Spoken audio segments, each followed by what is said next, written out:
السلام عليكم ورحمة الله وبركاته. الحمد لله رب العالمين، والصلاة والسلام على أشرف المرسلين وآله وصحبه أجمعين. أستغفر الله العظيم أستغفر الله العظيم أستغفر الله العظيم أستغفر الله العظيم أستغفر الله العظيم أستغفر الله العظيم أستغفر الله العظيم من كل ذنب خطيئة إليه أسألك توبة. لا إله إلا الله محمد رسول الله. قل ربي زدني علما قل ربي زدني علما قل ربي زدني علما وارزقني فهما. ربي يسر ولا تعسر تمم بالخير برحمتك يا أرحم الراحمين. ربي اشرح لي صدري ويسر لي أمري واحلل عقدة من لساني يفقهوا قولي. அல்ஹம்துலில்லாஹ். குர்ஆன் மனன வகுப்பினுடைய 6வது நாளில் நாம் அமர்ந்திருக்கின்றோம். இன்றைய புது பாடத்தை பார்ப்பதற்கு முன்னால் பழைய பாடம், சபக் பாடம், ஆக பழைய பாடம் என அனைத்து பாடங்களையும் ஒரு முறை நாம் பாராமல் ஓதிக்கொள்வோம்.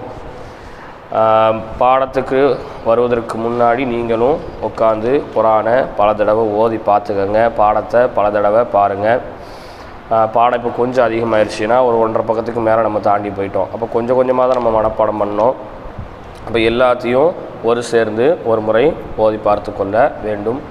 பழைய பாடங்களை பார்க்காதவர்கள், பழைய காணொளியை பார்க்காதவர்கள் கீழே கொடுக்கப்படுகின்ற டிஸ்கிரிப்ஷன் மூலமாக பழைய பாடங்களை இன்ஷா அல்லாஹ் பார்த்து இந்த புது பாடத்தை பார்க்க வாருங்கள். இப்போ முதல்ல பழைய பாட லிஸ்ட்லேயே இப்போ எல்லாத்தையும் சேர்த்துருவோம். அதாவது நேற்று நம்ம மனப்பாடம் பண்ணோம் இல்லையா, அதை தவிர்த்து எல்லாமே பழைய பாடம் தான். நேற்று எதை மனப்பாடம் பண்ணோம் அப்படின்னா, இதா கீல லஹும் லா துஃப்ஸிதூன்னு ஆரம்பித்தோம் இல்லையா, அது சபக் பாடம். சரியா, அது சபக் பாடம், புது பாடத்துக்கு முந்தின பாடம். அதுக்கு முன்னாடி நம்ம ஓதுன அலிஃப் லாம் மீம் இருந்து எக்குஸிபுன் வரைக்கும் எல்லாமே பழைய பாடம் தான். அப்போது எல்லாத்தையும் ஒரு முறை ஓதிக்கொள்வோம். பழைய பாடமாக இருந்தாலும் எடுத்தெடுப்பில் நீங்கள் பார்க்காம ஓதாதீங்க. ஒரு 2-3 தடவைகள் குர்ஆனை பார்த்து பாடம் பார்த்து விட்டு அதற்கு பிற்பாடு நீங்கள் என்ன செய்யுங்க, பார்க்காம ஓதுங்க. எடுத்த எடுப்புலேயே பார்க்காம ஓத நினைக்காதீங்க. இப்போ நான் காணொலியில் எடுத்த உடனே நான் என்ன செய்கிறேன், பார்க்காம ஓதுறேன். அப்போது அதுக்கு முன்னாடி நான் பல தடவை பார்த்துட்டேன். காணொலிக்கு வர்றதுக்கு முன்னாடியே நிறைய தடவை நான் பார்த்ததுனால இப்போ நான் உங்கள்கிட்ட என்ன செய்கிறேன், பார்க்காம ஓதி காமிக்கிறேன். நீங்கள் என்ன செய்யுங்க, என்கிட்ட பாடம் சொல்லும்போது பழைய பாடங்களை நல்ல முறையில் பார்த்து ஒரு 3 முறை 2 முறைகள் சொன்னதற்கு பிறகு நீங்கள் பாடம் சொல்லுங்கள். பழைய பாடத்தை கொடுக்கறதுக்குன்னு சொல்லி ஒரு நாள் நம்ம சொல்லுவோம். ஒரு காஜு தாண்டிடுச்சு அப்படின்னு சொன்னால் ஒரு நாள் ஃபுல்லாக புது பாடமே கிடையாது. அந்த ஒரு நாள் பூரா பழைய பாடத்தையும் நீங்கள் திரும்ப எங்கள்கிட்ட சொல்கிற மாதிரி இருக்கும். கா ஜுசுகள் தாண்டும் போது அதற்கு பின்னாடி தான் அடுத்த புது பாடத்தை ஆரம்பிப்போம். அதனுடைய வழிமுறைகளை போக போக போக போக உங்களுக்கு இன்ஷா அல்லாஹ் நம்ம விவரித்து சொல்லுவோம். இப்போ தளத்தில் நிறைய நபர்கள் இணைந்து படித்து கொண்டிருக்கின்றீர்கள். நீங்கள் ரொம்ப கவனத்தோட பாடத்தை பார்க்கணும். பாடங்களை கடத்தாமல், ஃபார்வர்டு செய்யாமல், ஸ்கிப் செய்யாமல் தொடர்ச்சியாக இன்ஷா அல்லாஹ் பார்த்து வாருங்கள். அப்போ தான் பாடத்தினுடைய தொடர்ச்சி என்பது உங்களுக்கு புரிய வரும். புதிதாக இணைய விரும்பக்கூடியவர்கள் இன்ஷா அல்லாஹ் இந்த வருடனுடைய அட்மிஷன் முடிஞ்சிருச்சு. அதாவது ஒரு 10-13 நபர்கள் தான். ரொம்ப அதிகமான நபர்களை சேர்த்து அதிகமான முறையில் நிறைய நபருக்கு பாடம் கேட்க முடியாது. அது நேர காலம் ரொம்ப சுருங்கி இருக்கிறதுனால இந்த ஆண்டு கிட்டத்தட்ட ஒரு வாரமாக அட்மிஷன் நடைபெற்றது. இதில் ஒரு 10 நபர்கள் இணைந்து 13 நபர்கள் இணைந்துள்ளார்கள். அல்ஹம்துலில்லாஹ். இந்த 13 நபர்கள் தான். யாரும் இணையன்னு விரும்புனீங்கன்னு சொன்னால் தொடர்ச்சியாக இந்த பாடத்தை பார்த்துக்கிட்டே வாங்க. அடுத்த ஆண்டு நீங்கள் என்ன செய்யலாம், இணைந்து கொள்ளலாம். அல்லாஹ் ரப்புல் ஆலமீன் நம்ம அனைவரையும் குர்ஆனை முழுமையாக மனனம் செய்யக்கூடியவர்களாக ஆக்கி அருள் புரிவானாக. பழைய பாடத்தை நான் ஒரு முறை பாராமல் ஓதி பார்க்குறேன். நீங்கள் ஒரு 3 முறை 4 முறை பார்த்து ஓதிய பிறகு பாராமல் ஓதி பாருங்கள். أعوذ بالله من الشيطان الرجيم. بسم الله الرحمن الرحيم. ألف لام ميم. ذلك الكتاب لا ريب فيه هدى للمتقين الذين يؤمنون بالغيب ويقيمون الصلاة ومما رزقناهم ينفقون والذين يؤمنون بما أنزل إليك وما أنزل من قبلك وبالآخرة هم يوقنون أولئك على هدى من ربهم وأولئك هم المفلحون إن الذين كفروا سواء عليهم أأنذرتهم أم لم تنذرهم لا يؤمنون ختم الله على قلوبهم وعلى سمعهم وعلى أبصارهم غشاوة ولهم عذاب عظيم ومن الناس من يقول آمنا بالله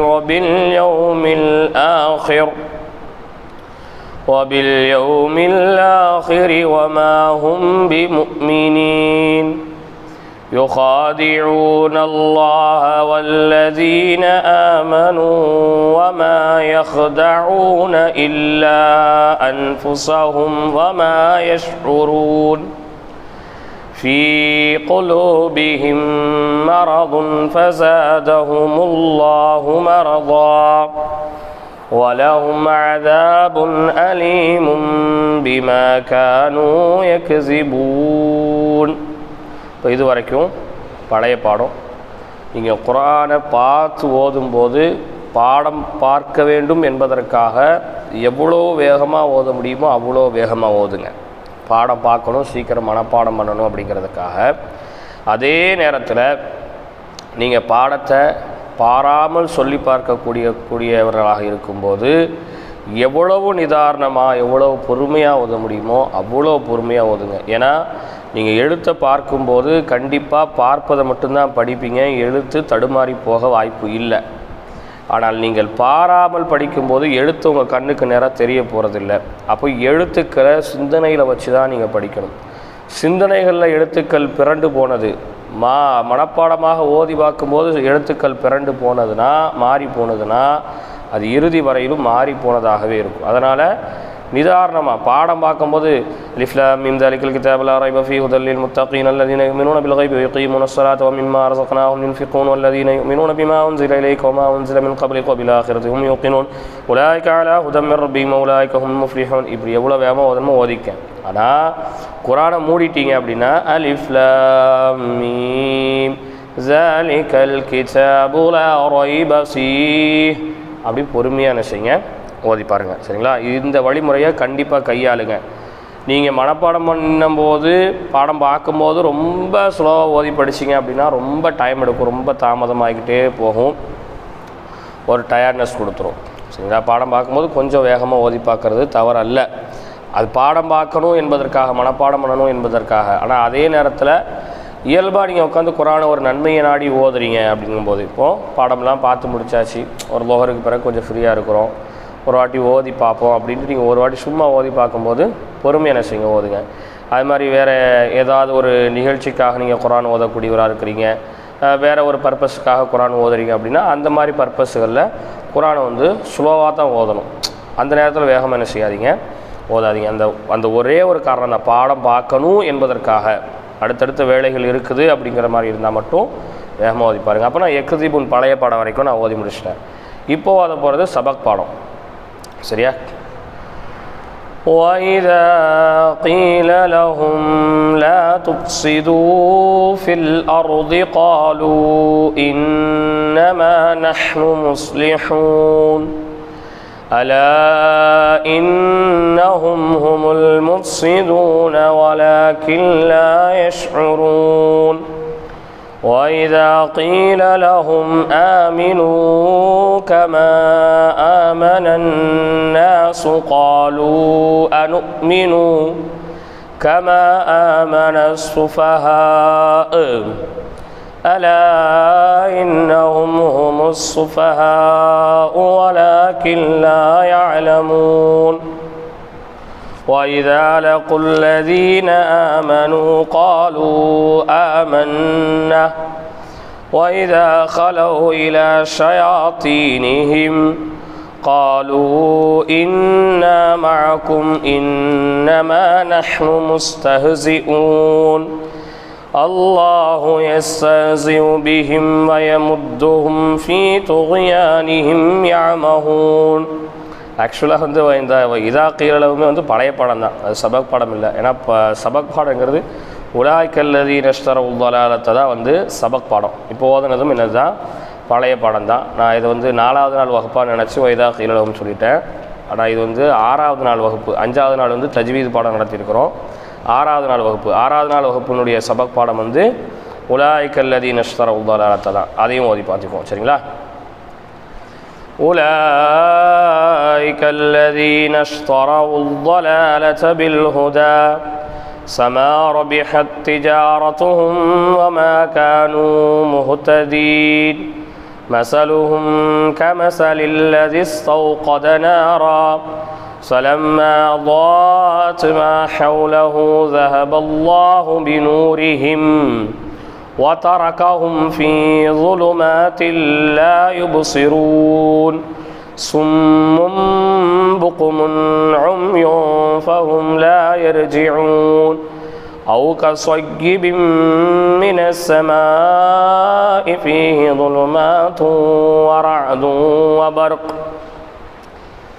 يجعلون أصابعهم في آذانهم من الصواعق حذر الموت والله محيط بالكافرين يكاد البرق يخطف أبصارهم كلما ضاء لهم مشوا فيه وإذا ظلم عليهم قاموا ولو شاء الله لذهب بسمعهم وأبصارهم إن الله على كل شيء قدير. இப்போ இதுதான் சபக் பாடம், சரியா? இப்போ ஏறத்தாழ அல்லாஹ்வினுடைய கிருபையை கொண்டு அலிஃப் லாம் மீமில் 20 வசனங்களை மனப்பாடம் பண்ணியிருக்கிறோம்.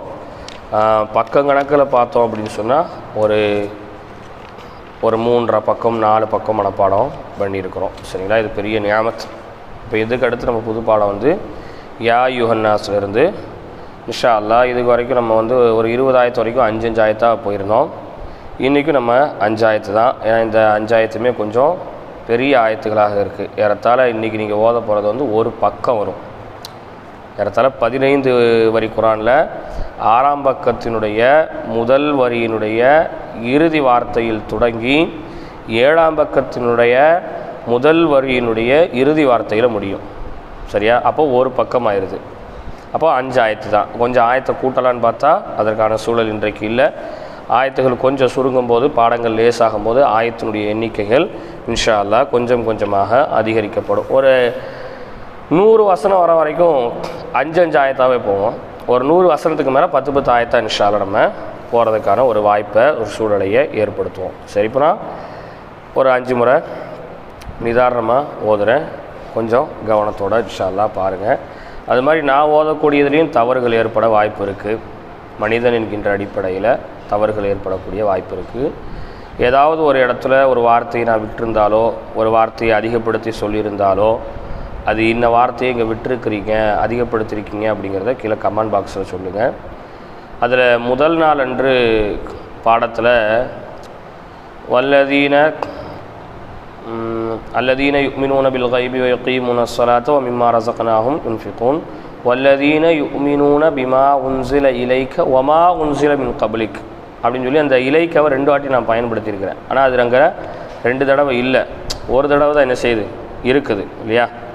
வல்லதீன யுமினூன பிமா உன்ஸில இலைக்க வ மா உன்ஸில மின் கப்லிக் தான். ஆனால் நான் 2 தடவை இலைக்குன்னு 2 தடவை பயன்படுத்தியிருக்கிறேன். அதை கீழே வந்து ஒரு நபர் வந்து கமெண்ட் பாக்ஸில் தெளிவுபடுத்தி சொன்னாங்க, அவருக்காக துவா செஞ்சேன்.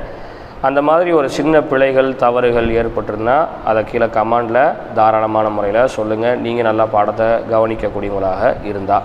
இன்றைக்கி புது பாடத்தை பார்ப்போம். அஊது பில்லாஹி மினஷ் ஷைத்தானிர் ரஜீம். பிஸ்மில்லாஹிர் ரஹ்மானிர் ரஹீம். யா அய்யுஹன் நாஸு உஅ்புதூ ரப்பக்குமுல் லஸீ ഖலககும் வல்லதீன மின் கப்லிக்கும் லஅல்லகும் தத்தகூன். கையை வச்சு நிதாரணமாக பொறுமையாக கவனிங்க, சரிங்களா? الذي جعل لكم الأرض فراشا والسماء بناء.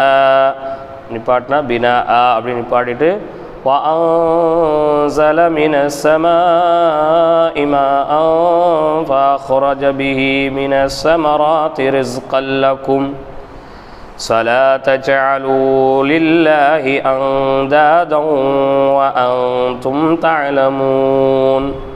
وإن كنتم في ريب مما نزلنا على عبدنا فأتوا بسورة من مثله وادعوا شهداءكم من دون الله إن كنتم صادقين. فإن لم تفعلوا ولن تفعلوا فاتقوا النار التي وقودها الناس والحجارة أعدت للكافرين. وبشر الذين آمنوا وعملوا الصالحات أن لهم جنات تجري من تحتها الأنهار كلما رزقوا منها من ثمرة رزقا قالوا هذا الذي رزقنا من قبل وأتوا به متشابها ولهم فيها أزواج مطهرة وهم فيها خالدون. பெரும்பாலும் லாம் இருக்கிற இடங்களில் நிப்பாட்டாமல் சேர்த்தே ஓதுங்க. முடியலைன்னு சொன்னால் நிப்பாட்டி ஓதுங்க, சரிங்களா? இப்போ நான் வந்து கடைசி வசனத்தில் 2 இடத்துல லாம் அலிஃப் வந்துருந்துச்சு. அங்கே 2 இடத்துலையுமே நான் நிப்பாட்டாமல் ஓதிருக்கிறேன். இந்த தடவை ஓதும்போது அந்த இடத்துல நிப்பாட்டி ஓதுனா எப்படி ஓதணும் அப்படிங்கிற மாதிரி ஒரு தடவை பார்த்துக்கோங்க, சரிங்களா? பாருங்கள். يا أيها الناس اعبدوا ربكم الذي خلقكم والذين من قبلكم لعلكم تتقون. الذي جعل لكم الأرض فراشا والسماء بناء وأنزل من السماء ماء فأخرج به من الثمرات رزقا لكم فلا تجعلوا لله أندادا وأنتم تعلمون. وإن كنتم في ريب مما نزلنا على عبدنا فأتوا بسورة من مثله சேர்த்து வரும்போது மின் மிஸ்லிஹி வதுஉ ஷுஹதாக்கும் மின் தூனில்லாஹி இன் குன்தும் சாதிகீன்.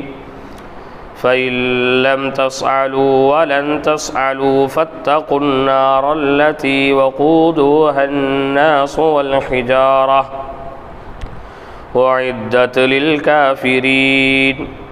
وبشر الذين آمنوا وعملوا الصالحات أن لهم جنات تجري من تحتها الأنهار كلما رزقوا منها من ثمرة رزقا. பாடுறதா அப்படி பெரும்பாலும் சேர்த்து முயற்சி பண்ணுங்கள். كلما رزقوا منها من ثمرة رزقا قالوا هذا الذي رزقنا من قبل وأتوا به متشابها وَلَهُمْ فِيهَا أَزْوَاجٌ مُطَهَّرَةٌ وَهُمْ فِيهَا خَالِدُونَ. ரெண்டு தடவை ஓதிட்டேன். இந்த ரெண்டு தடவை நீங்கள் ஓதவே கூடாதுண்ணே. அதனால் தினமும் நான் அதை சொல்ல முடியாது. தினமும் அதை சொல்லி போனால் நேரம் போகும். முதல் நாள் பாடத்திலிருந்து கண்டினியூவாக பார்க்குறவங்க முதல் நாளில் என்ன வழிமுறையை என்ன மெத்தடை உங்களுக்கு நான் சொன்னனோ அந்த வழிமுறையை அந்த மெத்தடை எப்போதுமே ஃபாலோ பண்ணுங்கள், பின்தொடருங்க. புதுசாக வரவங்க பழைய வீடியோவை பார்த்துட்டு புதுசாக இதை பாருங்கள், சரிங்களா? يا أيها الناس اعبدوا ربكم الذي خلقكم والذين من قبلكم لعلكم تتقون. இப்போ நீங்கள் எழுத்தவ கையை வச்சு கவனிச்சுக்கிட்டு மனசுக்குள்ளேயே ஓதி பார்த்துக்கிட்டே வாங்க.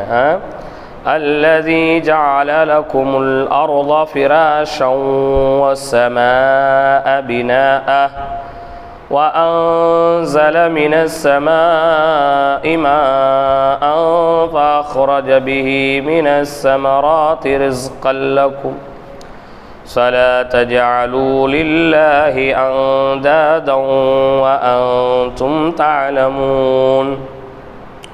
وإن كنتم في ريب مما نزلنا على عبدنا فأتوا بسورة من مثله وادعوا شهداءكم من دون الله إن كنتم صادقين فإن لم تفعلوا ولن تفعلوا فاتقوا النار التي وقودها الناس والحجارة أعدت للكافرين. وبشر الذين آمنوا وعملوا الصالحات أن لهم جنات تجري من تحتها الأنهار كلما رزقوا منها من ثمرة رزقا قالوا هذا الذي رزقنا من قبل وأتوا به متشابها وَلَهُمْ فِيهَا أَزْوَاجٌ مُطَهَّرَةٌ وَهُمْ فِيهَا خَالِدُونَ. மூணு முறை ஓதியாச்சு. இப்போ நாலாவது முறை. يَا أَيُّهَا النَّاسُ اعْبُدُوا رَبَّكُمُ الَّذِي خَلَقَكُمْ وَالَّذِينَ مِن قَبْلِكُمْ لَعَلَّكُمْ تَتَّقُونَ. الذي جعل لكم الأرض فراشا والسماء بناء وأنزل من السماء ماء فأخرج به من الثمرات رزقا لكم فلا تجعلوا لله أندادا وأنتم تعلمون. وإن كنتم في ريب مما نزلنا على عبدنا فأتوا بسورة من مثله وادعوا شهداءكم من دون الله إن كنتم صادقين فإن لم تفعلوا ولن تفعلوا فاتقوا النار التي وقودها الناس والحجارة أعدت للكافرين. وبشر الذين آمنوا وعملوا الصالحات أن لهم جنات تجري من تحتها الأنهار كلما رزقوا منها من ثمرة رزقا قالوا هذا الذي رزقنا من قبل وأتوا به متشابها ولهم فيها أزواج مطهرة وهم فيها خالدون. இப்போ 4 முறை 5 முறை ஆயிடுச்சா? 4 முறை இருக்கா? 5வது முறை. நல்லா பொறுமையாக கவனிச்சு பார்த்துக்கோங்க. يا أيها الناس اعبدوا ربكم الذي خلقكم والذين من قبلكم لعلكم تتقون. முடிஞ்ச அளவுக்கு நான் ஓதுற மாதிரியே நீங்களும் ஓத முயற்சி பண்ணுங்கள். தெரிந்த தஜ்வீது சட்டங்களை பயன்படுத்தி அதை நடைமுறைப்படுத்தி இங்கே பாடங்கள் ஓதப்படுகிறது. இன்னும் பல தஜ்வீது சட்டங்களை நம்ம முழுமையாக படிக்க வேண்டியதும் இருக்கிறது. சரிங்களா? அதனால் நான் ஓதுற மாதிரியே நீங்கள் ஓத முயற்சி பண்ணுங்கள். அவங்க அசத்து அப்படி ஓதுறாங்க, உஸ்தாத் அப்படி ஓதுறாங்க, நம்ம எப்படினாலும் ஓதலாம் அப்படிங்கிற ஒரு அமைப்பில் போகக்கூடாது. நான் இப்படி ஓதுறது நீங்கள் இந்த மாதிரி ஓதணும் அப்படிங்கிறதுக்காக தான் நான் ஓதுறது. நான் இப்படி ஓதுறேன் அப்படிங்கிறத உங்கள்கிட்ட காமிக்கிறதுக்காக என்ன செய்கிறதில்ல, ஓதலை. புரியுதுங்களா உங்களுக்கு? இது ஆன்லைனாக இருந்தாலும் நேரில் இருந்து படிக்கும் வகுப்பை போன்று நீங்கள் இதை எடுத்துக்கொள்ளணும். இப்போ நேரில் உட்காந்து ஒரு உஸ்தாத் இப்படி சொல்லி கொடுத்து நீங்கள் ஓதுங்க அப்படின்னு சொன்னால் நீங்கள் எப்படி ஓதணுமோ அந்த அமைப்பில் தான் என்ன செய்யணும், ஓதணும். ஆன்லைனில் அவங்க அப்படி ஓதுறாங்க, நம்ம யாயோன்னா சுபுது ரப்பக்கும் அல்லதி ஹலக்கக்கும் அல்லதீன மின் கபலிக்கும் அல்லக்கும் தத்தக்கும் அப்படின்னு ஓதக்கூடாது. உங்களுக்கு வேகமாக ஓதுனா கூட உற்சாகத்தோடு சத்தத்தோடு சட்டங்களை கவனித்து ஓதக்கூடியவங்களாக நம்ம என்ன செய்யணும், இருக்கணும். சரியா? الذي جعل لكم الأرض فراشا والسماء بناء وأنزل من السماء ماء فأخرج به من الثمرات رزقا لكم فلا تجعلوا لله أندادا وأنتم تعلمون وإن كنتم في ريب مما نزلنا على عبدنا فأتوا بسورة من مثله وادعوا شهداءكم من دون الله إن كنتم صادقين فإن لم تفعلوا ولن تفعلوا فاتقوا النار التي وقودها الناس والحجارة أعدت للكافرين وبشر الذين آمنوا وعملوا الصالحات أن لهم جنات تجري من تحتها الأنهار كلما رزقوا منها من ثمرة رزقا قالوا هذا الذي رزقنا من قبل وأتوا به متشابها ولهم فيها أزواج مطهرة وهم فيها خالدون. இப்போ 5 முறை நிதானமாக ஓதியாச்சு. இப்போ 5 முறை கொஞ்சம் குரானை சரளமாக ஓதக்கூடிய அந்த அமைப்பில் ஓதிட்டு அதுக்கப்புறம் மனப்பாடம் பண்ணுவோம். இப்போ ஏன் மனப்பாடம் பண்ணுறதையே நான் அப்படியே 10 முறை 15 முறை நான் உங்கள்கிட்ட சொல்லிக்கிட்டே இருக்கிறேன், அப்படி ஓதி காமிச்சிக்கிட்டே இருக்கேன்னா நீங்கள் அதே மாதிரியே ஓதிக்கிட்டே இருக்கணும். இன்னும் நிறைய பேர் குரானை ஓத தெரியாதவங்களுக்கு இது பார்த்து கேட்டே அவங்க மனப்பாடம் பண்ணுறதுக்கான ஒரு சூழல் கூட அமையும். அதுக்காக வேண்டிய அதை திரும்ப திரும்ப 10 முறை 15 முறை 20 முறை அப்புறம் மனப்பாடம் பண்ணி அப்புறம் மேலே இருந்து அப்படிலாம் ஓதுறது ஒன்றுமே தெரியாதவங்க கூட இதை படித்து தெரிஞ்சுக்கணும், மனப்பாடம் பண்ணணுங்கிற ஒரு எண்ணத்தில் தான். பாருங்கள். يا أيها الناس اعبدوا ربكم الذي خلقكم والذين من قبلكم لعلكم تتقون الذي جعل لكم الأرض فراشا والسماء بناء وأنزل من السماء ماء فأخرج به من الثمرات رزقا لكم فلا تجعلوا لله أندادا وأنتم تعلمون وإن كنتم في ريب مما نزلنا على عبدنا فأتوا بسورة من مثله وادعوا شهداءكم من دون الله إن كنتم صادقين فإن لم تفعلوا ولن تفعلوا فاتقوا النار التي وقودها الناس والحجارة أعدت للكافرين وبشر الذين آمنوا وعملوا الصالحات أن لهم جنات تجري من تحتها الأنهار كلما رزقوا منها من ثمرة رزقا قالوا هذا الذي رزقنا من قبل وأتوا به متشابها ولهم فيها أزواج مطهرة وهم فيها خالدون.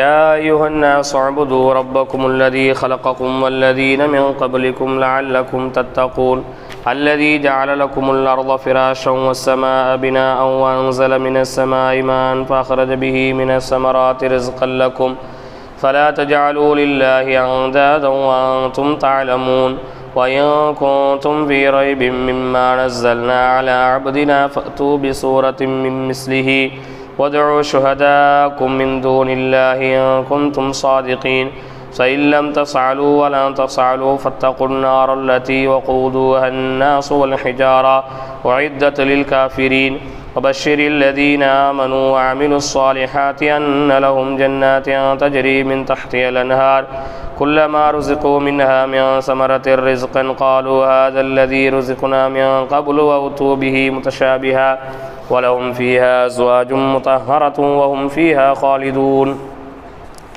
அப்புறம் ஒரு 7 முறை பார்த்து ஓதிக்கொண்டேன். முதல்ல 5 முறையும் நிதாரணமான முறையில், அதற்கடுத்து 2 முறைகள் கொஞ்சம் குரானை பார்த்து சரளமாக ஓதக்கூடிய அந்த அமைப்பில் ஓதிக்குங்க. ஏன்னா அந்த அமைப்பு தான் உங்களுக்கு மனப்பாடம் பண்ணுறதுக்கு தோதுவான ஒரு அமைப்பு. மனப்பாடம் பண்ணியதற்கு பிறகு முதல் ஓதியதை போன்று பொறுமையாக ஓதி பார்த்து கொள்ள வேண்டும். சரியா? இப்போ நான் ஒவ்வொரு வசனத்தையும் 10 முறை, நீங்களும் அதை என்ன செய்யுங்க, 10 முறை ஓதணும். 10 முறை என்ன செய்யணும், ஓதணும். சரியா? يا أيها الناس اعبدوا ربكم الذي خلقكم والذين من قبلكم لعلكم تتقون. يا أيها الناس اعبدوا ربكم الذي خلقكم والذين من قبلكم لعلكم تتقون. يا أيها الناس اعبدوا ربكم الذي خلقكم والذين من قبلكم لعلكم تتقون. يا أيها الناس اعبدوا ربكم الذي خلقكم والذين من قبلكم لعلكم تتقون. يا أيها الناس اعبدوا ربكم الذي خلقكم والذين من قبلكم لعلكم تتقون. يا أيها الناس اعبدوا ربكم الذي خلقكم والذين من قبلكم لعلكم تتقون. يا أيها الناس اعبدوا ربكم الذي خلقكم والذين من قبلكم لعلكم تتقون. يا أيها الناس اعبدوا ربكم الذي خلقكم والذين من قبلكم لعلكم تتقون. يا أيها الناس اعبدوا ربكم الذي خلقكم والذين من قبلكم لعلكم تتقون. يا أيها الناس اعبدوا ربكم الذي خلقكم والذين من قبلكم لعلكم تتقون. يا أيها الناس اعبدوا ربكم الذي خلقكم والذين من قبلكم لعلكم تتقون. இப்போ நான் ஒரு 11 முறை ஓதுனேன். இது எனக்குள்ளேயே ஒரு கான்ஃபிடென்ட் வந்து வரல. 11 தடவையில் முடிக்க முடியுங்கிற ஒரு கான்ஃபிடென்ட் லெவல் வந்து எனக்கு வந்து கிடைக்கல. அப்போ என்ன பண்ண போகிறேன், இப்போ திரும்ப ஒரு தடவை 10 வாட்டி ஓத போகிறேன். ஏன்னா அந்த கான்ஃபிடென்ட் உங்களுக்கு வந்து ஒரு 5வது வாட்டி 6வது 7 8 9 வரும்போது கூட ஒரு வாட்டி நம்மளால் இதை பார்த்து ஓத முடியுங்கிற நம்பிக்கை வந்தால் 11வது தடவை குரானை மூடிட்டு ஓதிடுங்க. இல்லை இன்னும் எழுத்தே பிடிபடலை, எழுத்துக்களே சரியான முறையில் வாயில் நிற்கலை, நாவலில் நிற்கலை அப்படிங்கிற பட்சத்தில் ஒரு கான்ஃபிடென்ட் வரலை. அப்படிங்கும்போது சோம்பேறித்தனமே படாமல், சடைவே படாமல், கூச்சமே படாமல் திரும்ப 10 வாட்டி ஓதிடுங்க. ஏன்னா நமக்குள்ளேயே நம்ம கூச்சப்பட்டுக்குவோம், என்னடா நமக்கு வரமாட்டுக்க, அப்படி என்ன இது இப்படி படிக்க முடியுமா, இது இப்படியே அப்பா ரொம்ப கஷ்டமால இருக்குது, அவசரப்பட்டு சேர்ந்துட்டோமோ அப்படிங்கிற மாதிரி எண்ணமெல்லாம் என்ன செய்யும், தோணும். அது எல்லாத்தையும் ஓரம் தள்ளிடுங்க. குரான் படிக்க படிக்க படிக்க படிக்க அது உங்களுக்கு நண்பனாக மாறிடும், உங்களுடைய நெருங்கிய உறவினராக அது மாறிடும், உங்கள் மனதுக்கு பிடித்ததாக அது மாறிடும், நீங்கள் விரும்பக்கூடியதாக உங்களை விரும்பக்கூடியதாக அது மாறிடும். அப்படி மாறும் கட்டம் வந்துவிட்டால் 5 வாட்டி பார்த்தாலே போதும், ரொம்ப வேகமாக மனப்பாடமாயிடும். அப்படி மாறக்கூடிய கட்டம் வர வரைக்கும், அப்படி அதை மாற்றக்கூடிய கட்டத்துக்கு நம்ம நகர்ற வரைக்கும் இதோடு நீங்கள் முட்டணும், போராடணும், முயற்சிக்கணும். இல்லையா? நம்மளே செதுக்கி கொள்ளணும். செல்ஃப் கான்ஃபிடென்ட்டு அதிகமாக இருக்கணும். அது மாதிரி செல்ஃப் மோட்டிவேஷனும் அதிகமாக, உங்களை நீங்களே அதிகமாக மோட்டிவேட் பண்ணிக்கிட்டே இருங்க. முடியும், நம்மளால் முடியும் அப்படிங்கிறத மனப்பாடம் பண்ணிக்கிட்டே இருங்க. ஏன் சொல்கிறேன் அப்படின்னா, 7 வயசில் இருக்கிற பிள்ளைங்கள்லாம் குரானை மனப்பாடம் பண்ணியிருக்கு. அதே நேரத்தில் 70 வயசில் இருக்கிறவங்க குரானை மனப்பாடம் பண்ணியிருக்கிறாங்க. குரானுக்கு வயசுங்கிறது தெரியாது, மனசு தான் தெரியும். உங்கள் மனசு குரானுக்கான மனசாக இருந்தால் கண்டிப்பாக அது என்ன செய்யும், உள்ளே வந்துடும். சரி பாருங்கள். இப்போ நான் 10 வாட்டி ஓதி எனக்கு ஒரு கான்ஃபிடென்ட் வரல, திரும்ப ஒரு 4 வாட்டி 5 வாட்டி ஓதிக்கிறேன். யா அய்யுஹன்னாஸ் உஅ்புது ரப்பக்கும் அல்லதீ خلقكم والذين من قبلكم لعلكم تتقون. يا أيها الناس اعبدوا ربكم الذي خلقكم والذين من قبلكم لعلكم تتقون. يا أيها الناس اعبدوا ربكم الذي خلقكم والذين من قبلكم لعلكم تتقون. يا أيها الناس اعبدوا ربكم الذي خلقكم والذين من قبلكم لعلكم تتقون. குரானை மூடிக்கங்க. சரியா? குரானை மூடிடணும். மனப்பாடம் பண்ணிட்டீங்க, ஒரு ஆயத்தை மனப்பாடம் பண்ணி டக்குன்னு குரானை மூடிட்டு ஓதி பாருங்கள்.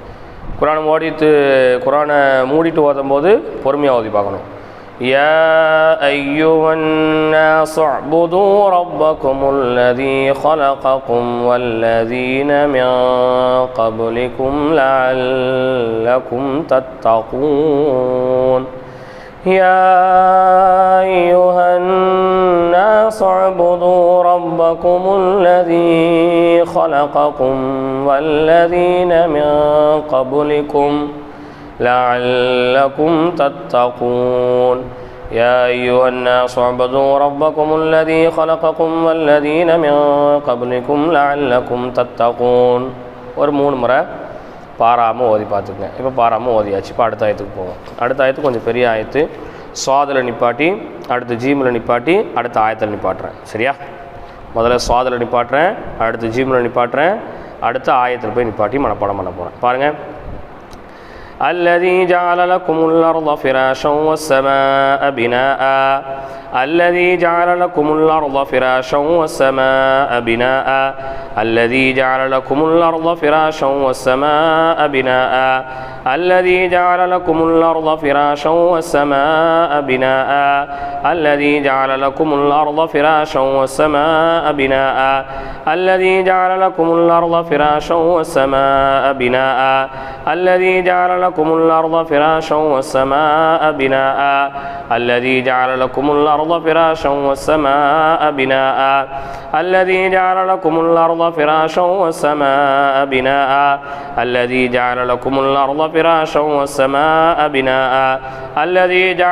الأرض فراشا والسماء بناء. الذي جعل لكم الأرض فراشا والسماء بناء. الذي جعل لكم الأرض فراشا والسماء بناء. الذي جعل لكم الأرض فراشا والسماء بناء. الذي جعل لكم الأرض فراشا والسماء بناء. மேலேருந்து போயிடாதீங்க, ஆயத்து முடியட்டும். ஆயத்து முடிஞ்சதுக்கப்புறம் மேலேருந்து போயிட்டு வாங்க. அடுத்து وأنزل من السماء ماء فأخرج به من الثمرات رزقا لكم. وأنزل من السماء ماء فأخرج به من الثمرات رزقا لكم. وأنزل من السماء ماء فأخرج به من الثمرات رزقا لكم. وأنزل من السماء ماء فأخرج به من الثمرات رزقا لكم. وأنزل من السماء ماء فأخرج به من الثمرات رزقا لكم. وأنزل من السماء ماء فأخرج به من الثمرات رزقا لكم. وأنزل من السماء ماء فأخرج به من الثمرات رزقا لكم. وأنزل من السماء ماء فأخرج به من الثمرات رزقا لكم. وأنزل من السماء ماء فأخرج به من الثمرات رزقا لكم. وأنزل من السماء ماء فأخرج به من الثمرات رزقا لكم. وأنزل من السماء ماء فأخرج به من الثمرات رزقا لكم. وأنزل من السماء ماء فأخرج به من الثمرات رزقا لكم. وأنزل من السماء ماء فأخرج به من الثمرات رزقا لكم. அதுக்கு முன்னாடி என்ன ஓதிருந்தோம்? அல்லதீனா அப்போ சேர்த்து ஓதிங்க. الذي جعل لكم الأرض فراشا والسماء بناء. وأنزلنا من السماء ماء فأخرج به من الثمرات رزقا لكم. فلا تجعلوا لله أندادا وأنتم تعلمون. فلا تجعلوا لله أندادا وأنتم تعلمون. فلا تجعلوا لله أندادا وأنتم تعلمون. فلا تجعلوا لله أندادا وأنتم تعلمون. فلا تجعلوا لله أندادا وأنتم تعلمون. فلا تجعلوا لله أندادا وأنتم تعلمون. நாலந்து ஓதி பார்த்துக்கங்க. الذي جعل لكم الأرض فراشا والسماء بناء وأنزلنا من السماء ماء فأخرج به من الثمرات رزقا لكم فلا تجعلوا لله أندادا وأنتم تعلمون. இப்போ அதுக்கு மேலே போங்க. يا أيها الناس اعبدوا ربكم الذي خلقكم والذين من قبلكم لعلكم تتقون الذي جعل لكم الأرض فراشا والسماء بناء وأنزلنا من السماء ماء فأخرج به من الثمرات رزقا لكم فلا تجعلوا لله أندادا وأنتم تعلمون. சரியா? அதற்கடுத்து வயின் குந்தும். இப்போ வயின் குந்தும் ரெண்டு இடத்துல நிப்பாட்டி ஓதலாம், இருந்தாலும் நேரத்தை கவனித்து ஒரே ட்ரிப்பாக ஓதி பார்ப்போம். சரிங்களா?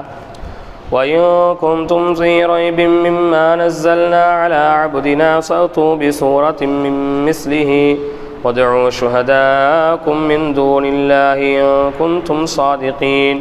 وإن كنتم في ريب مما نزلنا على عبدنا فأتوا بسورة من مثله وادعوا شهداءكم من دون الله إن كنتم صادقين. وإن كنتم في ريب مما نزلنا على عبدنا فأتوا بسورة من مثله وادعوا شهداءكم من دون الله إن كنتم صادقين. وإن كنتم في ريب مما نزلنا على عبدنا فأتوا بسورة من مثله وادعوا شهداءكم من دون الله إن كنتم صادقين. وإن كنتم في ريب مما نزلنا على عبدنا فأتوا بسورة من مثله وادعوا شهداءكم من دون الله إن كنتم صادقين. وإن كنتم في ريب مما نزلنا على عبدنا فأتوا بسورة من مثله وادعوا شهداءكم من دون الله إن كنتم صادقين. وإن كنتم في ريب مما نزلنا على عبدنا فأتوا بسورة من مثله وادعوا شهداءكم من دون الله إن كنتم صادقين. நான் ஒரு 7 முறை ஓதியிருக்கிறேன். சரியா? நீங்கள் என்ன செய்யுங்க, ஒரு 10, 15, 20 உங்களுக்கு எவ்வளோ வருமோ அவ்வளோ ஓதிக்கங்க. وإن كنتم في ريب مما نزلنا على عبدنا فأتوا بسورة من مثله وادعوا شهداءكم من دون الله إن كنتم صادقين. وإن كنتم في ريب مما نزلنا على عبدنا فأتوا بسورة من مثله وادعوا شهداءكم من دون الله إن كنتم صادقين. அப்போ மேலும் திரும்ப வாங்க. சரியா? يا أيها الناس اعبدوا ربكم الذي خلقكم والذين من قبلكم لعلكم تتقون الذي جعل لكم الأرض فراشا والسماء بناء وأنزلنا من السماء ماء فأخرج به من الثمرات رزقا لكم فلا تجعلوا لله أندادا وأنتم تعلمون. அதுக்கடுத்து ஆயத்து பாருங்கள். 2 ஆயத்து இதானதோட அடுத்த ஆயத்து ஒரு 10 தடவை 7 தடவை ஓதிட்டு அடுத்த ஆயத்து ஓதி பார்த்துட்டு டக்குன்னு வரமாட்டுக்கு தாளமுள்ளே நிற்கிது. அதுக்கடுத்து என்ன சில வரல, திரும்ப திறந்து தான் பார்க்கணும், வேறு வழியே கிடையாது. முட்டி பாருங்கள், எப்படி வராமல் போகும். என்ன ஆயத்து ஓதணும் திரும்ப மேலேருந்து ஓதி பாருங்கள். வரலையா டக்குன்னு திறந்து பார்த்துருங்க, நேரம் வீணாக போயிடும். சரியா? அப்போ வரல, டக்குன்னு திறந்து பார்த்துட்டேன். வயின் குந்தும் ஓதி இருக்கிறோம். وإن كنتم في ريب مما نزلنا على عبدنا فأتوا بسورة من مثله وادعوا شهداءكم من دون الله إن كنتم صادقين. அதுக்கடுத்து பாருங்கள். அடுத்து நான் எல்லாத்தையுமே ஃபுல்லாக ஓதி முடிச்சிடுறேன்னா ரொம்ப நீண்ட நேரமாக ஆகிட்டு இருக்கு. பாருங்கள்.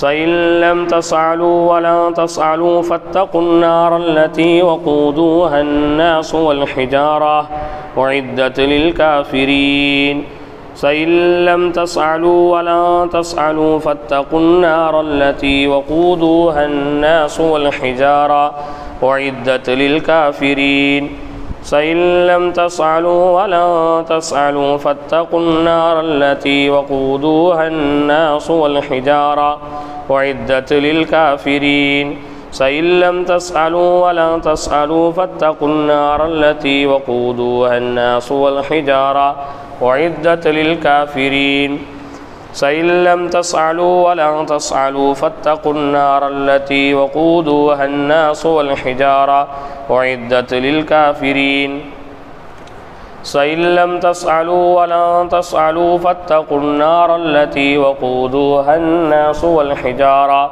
أعدت للكافرين فإن لم تفعلوا ولن تفعلوا فاتقوا النار التي وقودها الناس والحجارة أعدت للكافرين يا أيها الناس اعبدوا ربكم الذي خلقكم والذين من قبلكم لعلكم تتقون الذي جعل لكم الأرض فراشا والسماء بناء وأنزلنا من السماء ماء فأخرج به من الثمرات رزقا لكم فلا تجعلوا لله أندادا وأنتم تعلمون وإن كنتم في ريب مما نزلنا على عبدنا فأتوا بسورة من مثله وادعوا شهداءكم من دون الله إن كنتم صادقين فإن لم تفعلوا ولن تفعلوا فاتقوا النار التي وقودها الناس والحجارة أعدت للكافرين லாஸ்ட் ஆயத்து இறுதி ஆயத்து. இறுதி ஆயத்து கொஞ்சம் பெரிய ஆயத்து. சரியா? நிப்பாட்டி எடுக்கிறவங்க நிப்பாட்டி எடுத்துங்க, சேர்த்து ஓதுறவங்க சேர்த்து ஓதிக்கங்க, நான் சேர்த்து ஓதிடுறேன். சரியா? وبشر الذين آمنوا وعملوا الصالحات أن لهم جنات تجري من تحتها الأنهار كلما رزقوا منها من ثمرة رزقا قالوا هذا الذي رزقنا من قبل وأتوا به متشابها ولهم فيها أزواج مطهرة وهم فيها خالدون وبشر الذين آمنوا وعملوا الصالحات أن لهم جنات تجري من تحتها الأنهار كلما رزقوا منها من ثمرة رزقا قالوا هذا الذي رزقنا من قبل وأتوا به متشابها ولهم فيها أزواج مطهرة وهم فيها خالدون وبشر الذين آمنوا وعملوا الصالحات أن لهم جنات تجري من تحتها الأنهار كلما رزقوا منها من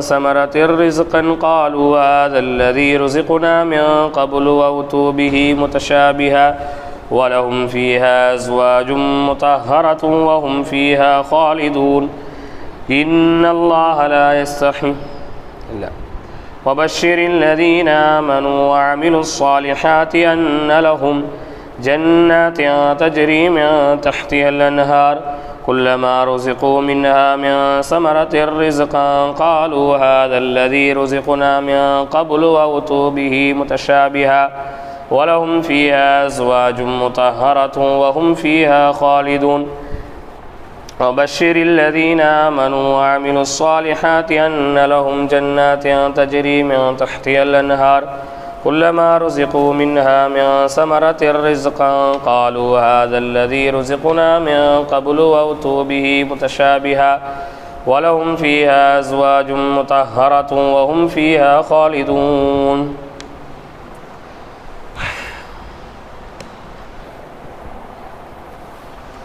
وبشر الذين آمنوا وعملوا الصالحات أن لهم جنات تجري من تحتها الأنهار كلما رزقوا منها من ثمرة رزقا قالوا هذا الذي رزقنا من قبل وأتوا به متشابها ولهم فيها أزواج مطهرة وهم فيها خالدون. புது பாடம் முடிச்சிட்டோம்னா மேலேருந்து ஓதி பார்க்கணும். சரியா?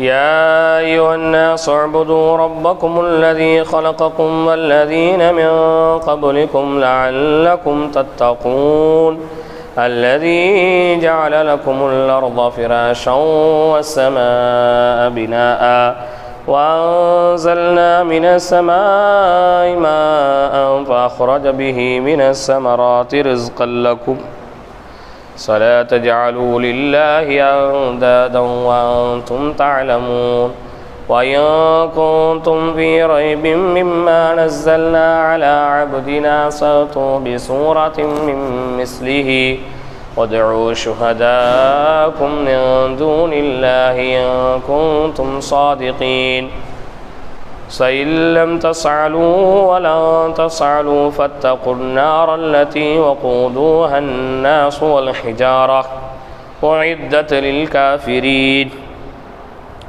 وبشر الذين آمنوا وعملوا الصالحات أن لهم جنات تجري من تحتها الأنهار كلما رزقوا منها من ثمرة رزقا قالوا هذا الذي رزقنا من قبل وأتوا به متشابها ولهم فيها أزواج مطهرة وهم فيها خالدون. புது பாடம் ஃபுல்லாக முடிச்சிட்டோம். நான் ஒரு வாட்டி ஓதி பார்த்துட்டு நிப்பாட்டிட்டேன். நீங்கள் ஒரு 3 வாட்டி 4 வாட்டி 5 வாட்டி 6 வாட்டி 7 வாட்டி மொத்தமாக சேர்த்து எத்தனை தடவை ஓத முடியுமோ அத்தனை தடவை ஓதுங்க. நிறைய டைம் கொடுக்கணும் சகோதரர்களே, நிறைய முயற்சி எடுக்கணும். பாருங்கள், ஒரு 25 ஆயத்து மனப்பாடம் பண்ணுறதுக்கு நமக்கு 5 நாள் தேவைப்பட்டுருக்கு. எத்தனை நாள் தேவைப்பட்டிருக்கு? 5 நாள் வகுப்பு தேவைப்படுது. இது வந்து ஒரு முழு நேர மதரசாவாக இருந்தால் உங்களுக்கு வந்து 5 ஆயத்துக்கு வந்து இத்தனை 25 ஆயத்துக்கு இவ்வளோ நாள் தேவைப்படாது. ஒரு 2 நாளில் இதை நீங்கள் படிச்சுக்கலாம். ஆன்லைன் வகுப்பாக இருக்க போய் உங்களுக்கு 5 நாள் தேவைப்பட்டுருச்சு. அப்போ ஒவ்வொருத்தவங்களும் குரானை மனப்பாடம் பண்ணிட்டு வெளியே வரவங்கெல்லாம் எவ்வளோ நேரம் இதில் தொடர்பில் இருந்திருப்பாங்க கொஞ்சம் யோசிச்சு பாருங்களேன். எவ்வளோ நேரம் இருந்திருக்கணும்.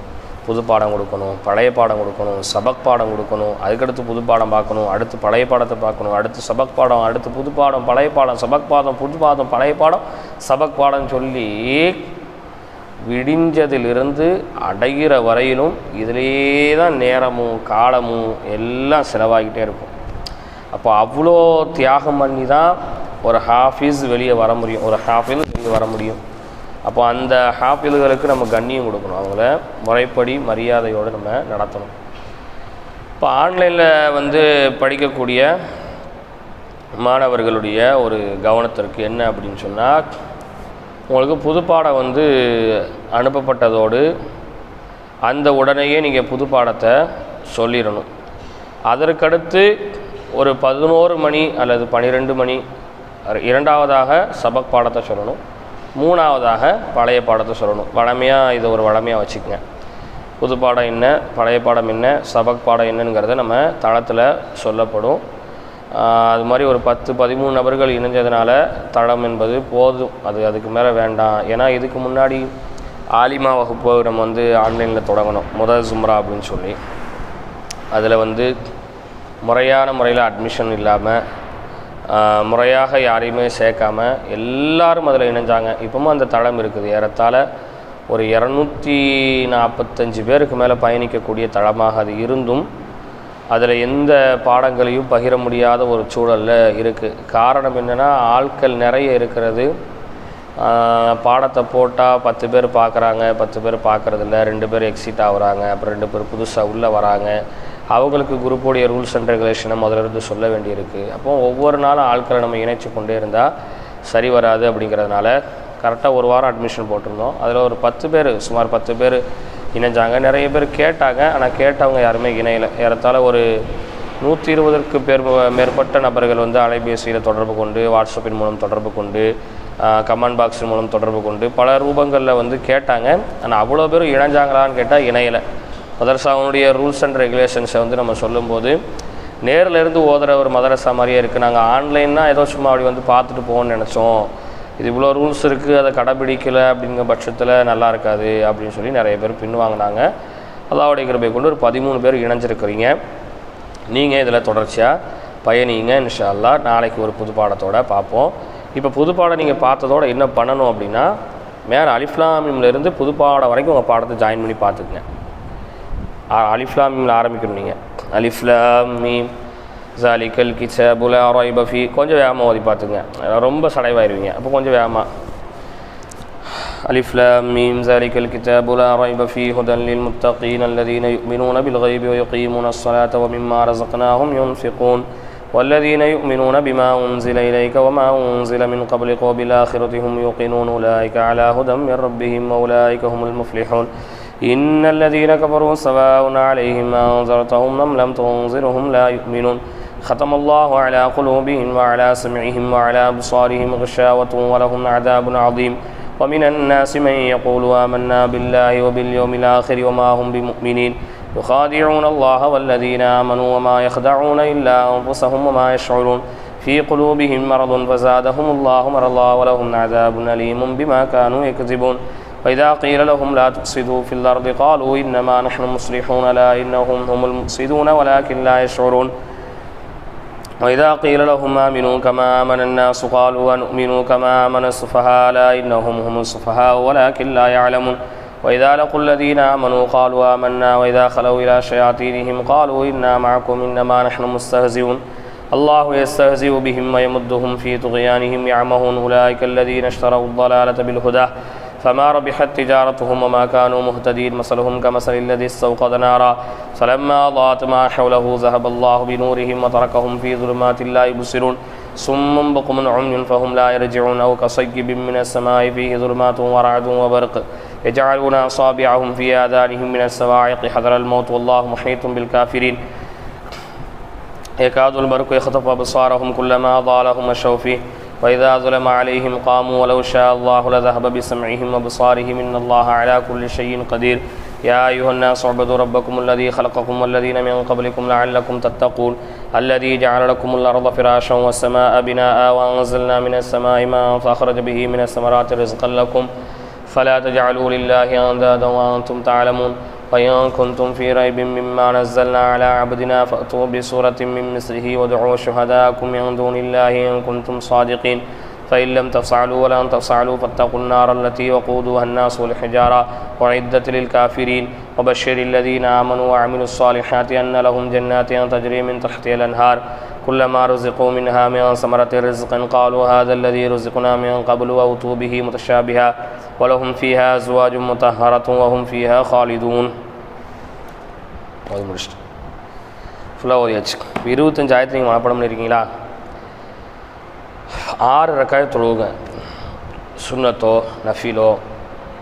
நஃபீல் ஏதோ தஹியத்துல் மஸ்ஜித் இருக்குது, இஷ்ராக் தொழுகை இருக்குது, ஹாஜத் நஃபில் இருக்குது, இஸ்திகாரா தொழுகை இருக்குது, நிறைய தொழுகை இருக்குது. இப்படி எந்த தொழுகை நீங்கள் தொழுதாலும் ஒரு 6 ரக்காயத் கணக்கு வச்சுக்கங்க. அல்லது ஒரு நாளையில் நீங்கள் சுபுனுடைய முன்சுன்னத் தொழுகிறீங்க, லோஹர்னுடைய முன்சுன்னத்து பின்சுன்னத்து அப்படிலாம் தொடங்கும்போது 5 ஓதி பார்த்துருங்க. 5 ரக்காயத்தில் 25 ஆயத்து முடிஞ்சிடும். 6வது ரக்காயத்துக்கு வேறு சின்ன சூறா ஏதாவது ஓதுங்க. புரியுதா? இப்படி 5 ஆயத்தா தொழுகையில் தினசரி ஓதுங்க. நான் அதுதான் சொல்கிறேன். இதோட இப்படி கலந்துடணும். நம்ம குரான் வேறு நாம் வேறுன்னு ஆயிடக்கூடாது. குரானு கையில் தான் இல்லாமல் இருக்கணும். நம்ம மனசில் எப்பவும் குரானு இருந்துக்கிட்டே இருக்கணும். அந்த குரானுடைய சிந்தனை இருந்துக்கிட்டே இருக்கணும். நாளைக்கு என்ன புது பாடங்கிற ஆர்வம் இருந்துக்கிட்டே இருக்கணும்.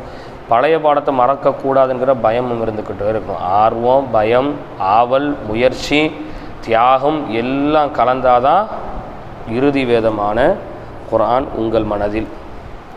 இதில் ஒன்று விடுபட்டு போனாலும் உங்கள் மனதிற்குள் குரான் வருவது ரொம்ப சிரமமான ஒரு சூழல். அதனால் ரொம்ப கவனத்தோடு இன்ஷா அல்லாஹ் தொடர்ச்சியாக படித்து பார்த்து வாருங்கள். நாளைய தினம் ஒரு புது பாடத்தில் சந்திப்போம். அல்லாஹ் ரப்புல் ஆலமீன் இதுவரையிலும் மனனம் செய்த குர்ஆனை இறுதி மூச்சு வரையிலும் நமது மனதிலே அல்லாஹ் தேக்கி வைப்பாராக. அஸ்ஸலாமு அலைக்கும் வரஹ்மத்துல்லாஹி வபரகாத்துஹு.